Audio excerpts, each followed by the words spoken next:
Good morning everyone, welcome to knowledge account. আমি কুন্তল মাহিন্দার তোমাদের সাথে 17th March 2024 daily current affairs নিয়ে ডিসকাস করব উইথ স্ট্যাটিক জিকে। যাদের যাদের আজকে ফুড এসআই এক্সাম রয়েছে তারা সবাই খুব ভালো করে পরীক্ষা দিও, সবাইকে বেস্ট অফ লাক। পরিবর্তন ব্যাচ তোমাদের স্টার্ট হয়ে গেছে 4th মার্চ থেকে, এবং এখানে তোমাদের চ্যাপ্টার ওয়াইজ ক্লাস চলছে। তোমরা যারা যারা ডাব্লিউবিপি কনস্টেবল বা লেডি কনস্টেবল, কেপি কনস্টেবল বা লেডি কনস্টেবল, এছাড়া পুলিশের ধরো এএসআই অথবা এসআই, কিংবা তোমরা যদি ফায়ার অপারেটরেরও মানে প্রিপারেশন নাও, তাহলে কিন্তু তোমরা এই পরিবর্তন ব্যাচ থেকে এটার প্রিপারেশন নিতে পারবে। তোমাদের কাছে এবারে এই যে ভ্যাকেন্সিটা, এটা একটা ঐতিহাসিক ভ্যাকেন্সি, এবং এগুলো তোমাদের কাছে খুব সুবর্ণ সুযোগ। তো তোমাদেরকে একদম এ টু জেড ঠিকঠাকভাবে যাতে তোমরা প্রস্তুতি নিতে পারো, তার জন্য এই পরিবর্তন ব্যাচ, যেখানে অনেক কিছু পরিবর্তন করা হয়েছে। তোমাদের পুরো প্র্যাকটিসের জন্য 500টার মক টেস্ট, প্রত্যেকটা চ্যাপ্টার ধরে ধরে ক্লাস, এবং তার স্টাডি মেটেরিয়ালগুলো যাতে তোমরা মোবাইলে ডাউনলোড করতে পারো, সব কিছুর ব্যবস্থা রাখা হয়েছে পরিবর্তন ব্যাচে। তো এটাতে তোমাদের 31 মার্চ পর্যন্ত আর একটা স্পেশাল অফারও দেওয়া হয়েছে। এই কোডটা ইউজ করলে WBP24 তোমরা এই 2450 কোর্সটা অনলি 880-তে জয়েন করে নিতে পারবে। তো এটা যাতে লাইভ ক্লাসগুলো তোমরা প্রত্যেকটা করতে পারো, ম্যাথের ক্লাসগুলো প্রথম থেকে সব কটা ধরে ধরে বুঝে বুঝে করতে পারো, তার জন্য এই নাম্বারে যোগাযোগ করে নাও আরও ডিটেলস জানার জন্য, এবং ব্যাচটায় যত সম্ভব তাড়াতাড়ি জয়েন করে নিও। এছাড়া WBPSC ক্লার্কশিপের প্রিলিয়ার মেরিট ইন্টিগ্রেটেড ব্যাচ তো তোমাদের চলছেই। এটাতেও তোমাদের chapter wise class, test series সব কিছুই রয়েছে অ্যাভেলেবেল। তোমরা চাইলে এই নাম্বারে যোগাযোগ করে নাও। যে কোনো ভিডিওর টাইটেলে ক্লিক করলে তোমরা পাবে ডেসক্রিপশন বক্স। ডেসক্রিপশন বক্সে তোমাদের সব লিঙ্ক অ্যাভেলেবেল, ওখানে গেলেই তোমরা এগুলোতে জয়েন করতে পারবে, তারপর আমাদের অ্যাপে এসে ক্লাস করতে পারবে। অ্যাপের লিঙ্কও ডেসক্রিপশন বক্সে আছে। যদি কোথাও কোনো সমস্যা হয় তোমরা অ্যাপের হেল্প চ্যাট সেকশন অথবা এই হোয়াটসঅ্যাপ নাম্বারে চ্যাট করে নিও। দেখো, প্রথম প্রশ্ন আজকে যেটা দেখবো আমরা, কোন দল 2023-24 রঞ্জি ট্রফি জিতেছে? রঞ্জি ট্রফি জিতেছে মুম্বাই 2023-24 সেশনে। আজিঙ্ক্য রাহানের নেতৃত্বে মুম্বাই ক্রিকেট দল রঞ্জি ট্রফির ফাইনালে বিদর্ভকে পরাজিত করে তাদের 42তম শিরোপা জিতেছে। ফাইনাল খেলাটা হয়েছিল মুম্বাইয়ের ওয়াংখেড়ে স্টেডিয়ামে। প্লেয়ার অব দ্য ম্যাচ হয়েছে মুশির খান মুম্বাই থেকে, আর প্লেয়ার অব দ্য সিরিজ হয়েছে তানুষ Kotia from Mumbai. Winner team 5 কোটি টাকা, রানার আপ 3 কোটি টাকা পাচ্ছে। মুম্বাই দল সর্বশেষ 2015-16 সালে রঞ্জি ট্রফি জিতেছিল। এর আগে মুম্বাই 1934-35 সালে উদ্বোধনী রঞ্জি ট্রফিও জিতেছিল প্রথম। মুম্বাই রঞ্জি ট্রফি জিতেছে সব থেকে সফল দল, কারণ এখনও পর্যন্ত 42 বার জিতেছে। কর্ণাটক 8 বার শিরোপা জিতেছে। দিল্লি মোট 7 বার জিতেছে, বরোদা 6 বার। সৌরাষ্ট্র 2022-23 সালে রঞ্জি চ্যাম্পিয়ন হয়েছিল আগের সেশনটায়। রঞ্জি ট্রফি ভারতের প্রধান ঘরোয়া প্রথম শ্রেণীর ক্রিকেট চ্যাম্পিয়নশিপ, যার নামকে রঞ্জিত সিংজি রঞ্জিত সিংজি জামনগরের নবাব, প্রথম ভারতীয় যিনি টেস্ট ক্রিকেট খেলেন, তার নামে রাখা হয়েছিল। ইনি ইংল্যান্ড আর ইংল্যান্ডের সাকসেস কাউন্টির হয়ে ক্রিকেট খেলেছিলেন। BCCI 1934-35 সালে তার সম্মানে রঞ্জি ট্রফি শুরু করেছিল। বোম্বে ফাইনালে উত্তর ভারতকে হারিয়ে উদ্বোধনী ট্রফি জিতেছিল, মানে প্রথমবার ট্রফি জিতেছিল। তারপরে দেখো, উত্তর ভারতের প্রথম সরকারি হোমিওপ্যাথিক কলেজ উদ্বোধন করা হবে কোথায়?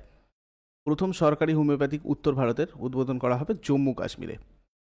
কেন্দ্রীয় প্রতিমন্ত্রী, স্বাধীন দায়িত্বপ্রাপ্ত মন্ত্রী আর কি, বিজ্ঞান আর প্রযুক্তির ডক্টর জিতেন্দ্র সিং জম্মু ও কাশ্মীরের কাঠুয়া জেলার চাসরোটা এলাকায় উত্তর ভারতের প্রথম সরকারি হোমিওপ্যাথিক কলেজ প্রতিষ্ঠার ঘোষণা করেছেন। 80 কোটি টাকার ব্যয় এটা নির্মিত হবে। এটার লক্ষ্য রোগীদের ব্যয় কার্যকর চিকিৎসার বিকল্প প্রদান করা এবং এই অঞ্চলে হোমিওপ্যাথির ক্রমবর্ধমান চাহিদা পূরণ করা। হোমিওপ্যাথির উদ্ভাবক স্যামুয়েল হ্যানিম্যান এটা প্রতিষ্ঠা করেছেন। জার্মানির মেইসেনে বেড়ে ওঠেন এবং 1779 সালে এরলাঙ্গেন থেকে তার মেডিকেল ডিগ্রি লাভ করেছিলেন এই স্যামুয়েল হ্যানিম্যান। কোন দেশের প্রাক্তন রাষ্ট্রপতি Gotabaya Rajapaksa conspiracy to oust me from the presidency? শিরোনামে বই লিখেছেন। এটা লিখেছেন শ্রীলঙ্কার প্রাক্তন রাষ্ট্রপতি Gotabaya Rajapaksa. The conspiracy to oust মোট মেবি ফ্রম দ্য প্রেসিডেন্সি। এটাতে জনপ্রিয় গণ অভ্যুত্থানের শ্রীলঙ্কার রাষ্ট্রপতি হিসাবে তার ক্ষমতাচ্যুত হওয়া, পশ্চিমা শক্তির নির্দেশে তার বিরুদ্ধে ক্রমবর্ধমান জন অসন্তোষ থাকার সত্ত্বেও ভারতের সাহায্য, ভারত $4 বিলিয়ন সহায়তার সাথে একটি ক্রেডিট লাইন প্রসারিত এবং শ্রীলঙ্কার অর্থনীতির উন্নয়নের আগে 4 মাস ধরে প্রয়োজনীয় জিনিসপত্র জ্বালানি প্রদান করা, এই সমস্ত কিছু তিনি তার এই বইটাতে বর্ণনা করেছেন। নেক্সট, ফ্রেঞ্চ ওপেন ব্যাডমিন্টন টুর্নামেন্টে মহিলা একক বিভাগে কে জিতেছে? ফ্রেঞ্চ ওপেন ব্যাডমিন্টন টুর্নামেন্ট মহিলা একক বিভাগে জিতেছেন অ্যান সি ইয়ং। দক্ষিণ কোরিয়ার ব্যাডমিন্টন খেলোয়াড় অ্যান সি ইয়ং জাপানি ব্যাডমিন্টন খেলোয়াড় আকানে ইয়ামাগুচিকে হারিয়ে এই খেতাব জিতেছে। ফ্রেঞ্চ ওপেন ব্যাডমিন্টন টুর্নামেন্টে পুরুষ একক বিভাগে কে জিতেছে? পুরুষ একক বিভাগে জিতেছে সি ইউকি। চীনের ব্যাডমিন্টন খেলোয়াড় সি ইউকি থাইল্যান্ডের ব্যাডমিন্টন প্লেয়ার কুনলাভুত ভিদিতসারনকে হারিয়ে এই খেতাব জিতেছে। ফ্রেঞ্চ ওপেন ব্যাডমিন্টন টুর্নামেন্টের ডাবলস টাইটেলে জিতেছেন কোন দেশের সাত্বিক সাইরাজ রেঙ্কিরেড্ডি এবং চিরাগ শেট্টি? ভারতের। ফ্রেঞ্চ ওপেনের একটা বার্ষিক ব্যাডমিন্টন টুর্নামেন্ট যেটা ফ্রান্সে 1909 সাল থেকে অনুষ্ঠিত হয় এবং ফেডারেশন ফ্রাঙ্কেস ডি ব্যাডমিন্টন দ্বারা আয়োজিত হয়। চিরাগ চন্দ্রশেখর শেট্টি একজন ভারতীয় ব্যাডমিন্টন প্লেয়ার, মুম্বাইয়ের বাসিন্দা। 2020-তে অর্জুন, 2023-এ মেজর ধ্যানচাঁদ খেলরত্ন পুরস্কার, কোচ এনার Matheus Boe. Thomas cup gold medal পেয়েছিলেন 2022-এ ব্যাংককে মেন্স টিমে। কমনওয়েলথ গেমসে গোল্ড মেডেল 2022-এ বার্মিংহাম মেন্স ডাবলসে। এশিয়ান গেমসে গোল্ড মেডেল 2022 হাংজাউতে মেন্স ডাবলসে। আর সাত্বিক সাইরাজ রেঙ্কিরেড্ডি ইনি ভারতীয় ব্যাডমিন্টন প্লেয়ার, যিনি অন্ধ্রপ্রদেশ রাজ্যের অমালাপুরম নামক একটা শহরের বাসিন্দা। 2020-তে অর্জুন, 2023-এ major Dhyan Chand Khel Ratna, coach Mathias Boe. Thomas Cup ইনিও 2022-এ ব্যাংককের men's team gold medal. Commonwealth গেমসেও গোল্ড মেডেল 2022-এ বার্মিংহাম মেন্স ডাবলসে এবং এশিয়ান গেমসেও গোল্ড মেডেল 2022 হাংজাউতে মেন্স ডাবলসে। নেক্সট, কোন রাজ্যে মাহাতারি বন্দন যোজনা লঞ্চ করেছে নরেন্দ্র মোদী? ছত্তিশগড়ে মাহাতারি বন্দন যোজনা লঞ্চ করেছে নরেন্দ্র মোদী। এই স্কিমটা মূলত ছত্তিশগড়ের চালু করা হয়েছে। রাজ্যের যোগ্য বিবাহিত মহিলা যারা রয়েছে তাদের প্রতি মাসে 1000 টাকা মাসিক direct benefit transfer or DBT হিসাবে আর্থিক সহায়তা প্রদানের লক্ষ্যে। নারীর অর্থনৈতিক ক্ষমতায়ন, তাদের আর্থিক নিরাপত্তা নিশ্চিত করতে, লিঙ্গ সমতাকে উন্নীত করতে এবং পরিবারে নারীর নিষ্পত্তিমূলক ভূমিকাকে শক্তিশালী করতে সাহায্য করবে। বিধবা, তালাকপ্রাপ্ত এবং নির্জন মহিলারাও এই প্রকল্পের জন্য যোগ্য হতে পারেন। প্রায় 70 লক্ষ মহিলা এই প্রকল্প থেকে উপকৃত হবেন।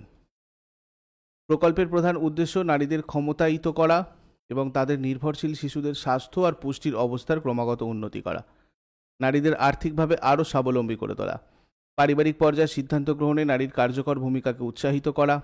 স্কিমের জন্য যোগ্যতা হচ্ছে শুধুমাত্র সেই মহিলারা যোগ্য যারা ছত্তিশগড়ের স্থায়ী বাসিন্দা এবং বিবাহিত। এই স্কিমের অধীনে যে বছর তিনি অনলাইনে আবেদন করেছেন সেই বছরের 1 জানুয়ারিতে মহিলার বয়স 21 হতে হবে।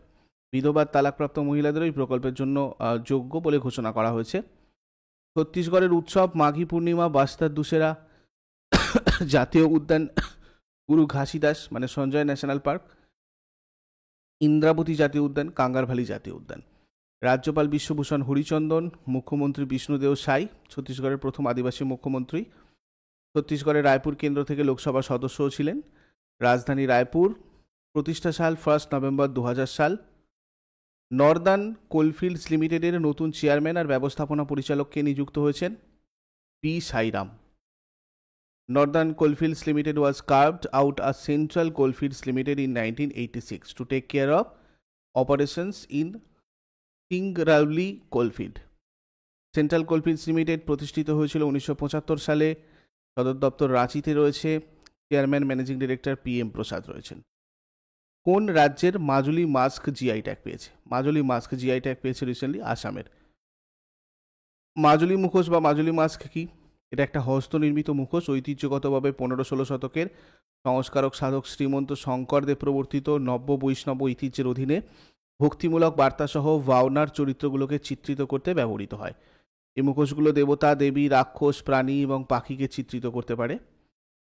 নাগাল্যান্ডের নাগা শসা রিসেন্টলি জিআই ট্যাগ পেয়েছে।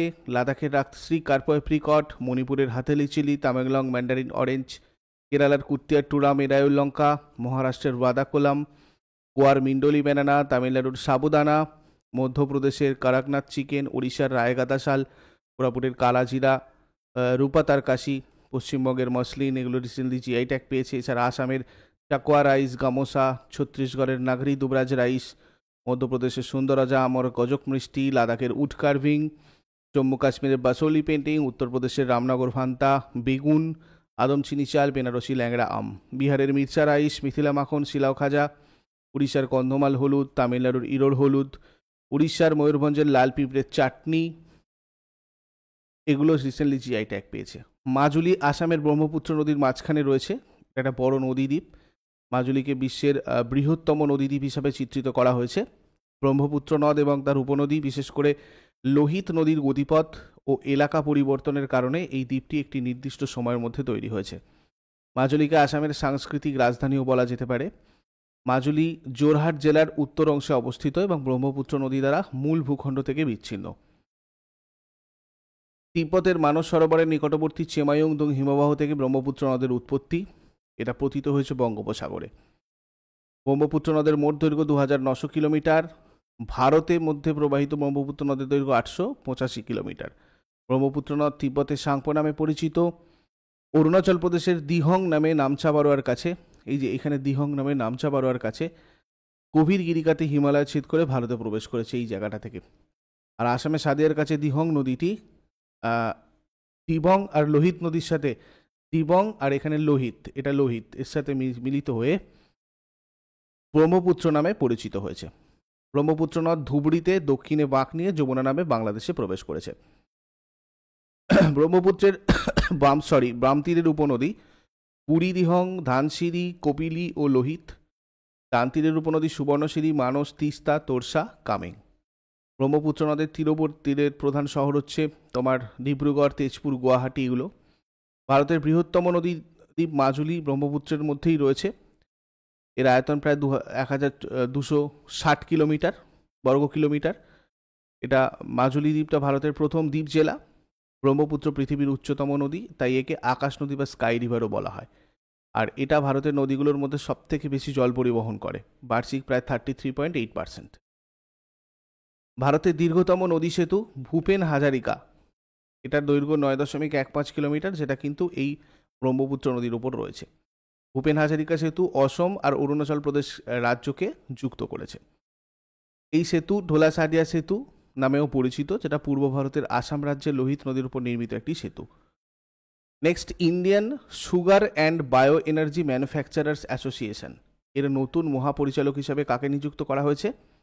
দীপক বল্লানিকে। Indian sugar and bio energy manufacturers association, ISMA, is the Association of Private Sugar Mills of India.